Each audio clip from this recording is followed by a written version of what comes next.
আজকে এমন একটি বিষয় আমরা কথা বলতে দাঁড়িয়েছি যেটি একই সাথে বাংলাদেশের অর্থনীতি এবং কোটি কোটি মানুষের স্বার্থের সাথে জড়িত। ইসলামী ব্যাংক বাংলাদেশে একটি আস্থার প্রতীক। প্রায় 400টি শাখা, 271টি উপশাখা, প্রায় 2800টি এজেন্ট ব্যাংকিং আউটলেট এবং 3 কোটির মতন গ্রাহক নিয়ে এটি বাংলাদেশের মানুষের কাছে একটি আস্থার প্রতীক হয়ে দাঁড়িয়েছে।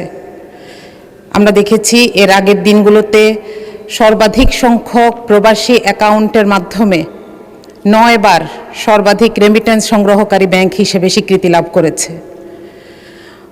আমরা দেখেছি বিগত ফ্যাসিস্ট সরকার কিভাবে এই ব্যাংকটিকে অবৈধভাবে দখল করে নিয়েছে এবং এমন একটি গ্রুপের মাধ্যমে দখল করে নিয়েছে যারা মোট খেলাপি ঋণের অর্ধেকের বেশি এই ব্যাংক থেকে তুলে নিয়েছিল।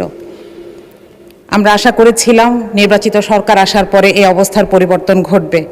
আমরা দেখেছি নির্বাচিত সরকার আসার পরে এমন একজন ব্যক্তিকে দায়িত্ব দেওয়া হলো যিনি জুলাই আন্দোলনের পরে বাংলাদেশ ব্যাংকের গভর্নর থেকে জনতার আকাঙ্ক্ষার কারণে অপসারিত হয়েছেন।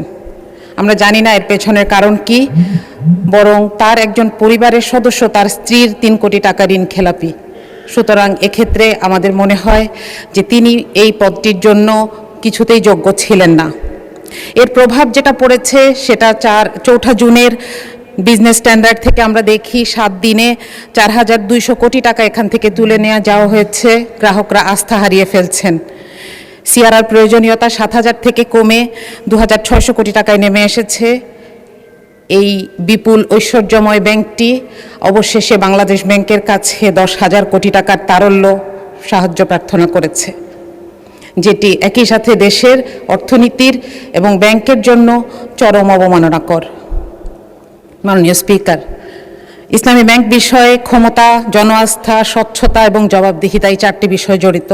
সুতরাং দেশের অর্থনীতি এবং কোটি কোটি আমানতদারের স্বার্থে এই ধরনের অযাচিত হস্তক্ষেপ সামগ্রিক আর্থিক অবস্থায় প্রভাব ফেলতে পারে। এমত অবস্থায় আমরা 2টি বিষয় জোর দিতে চাই। এক, এই বাংলাদেশ ব্যাংকের এই সাবেক গভর্নরের প্রতি সরকারের এই পক্ষপাতিত্বের আমরা কারণ জানতে চাই। 2, বাংলাদেশ ব্যাংকের তদারকি কাঠামো, প্রাতিষ্ঠানিক স্বাধীনতা এবং সংসদীয় জবাবদিহিতার মধ্যে ভারসাম্যতা আনা জরুরি। মাননীয় স্পিকার, আমি সবশেষে বলতে চাই, ইসলামী ব্যাংক কেবল একটি আর্থিক প্রতিষ্ঠান নয়, এটি একটি ইকোসিস্টেম। সুতরাং এটিকে ক্ষতিগ্রস্ত করলে সারা দেশ ক্ষতিগ্রস্ত হওয়ার সম্ভাবনা থেকে যায়। মাননীয় স্পিকার, আপনাকে ধন্যবাদ।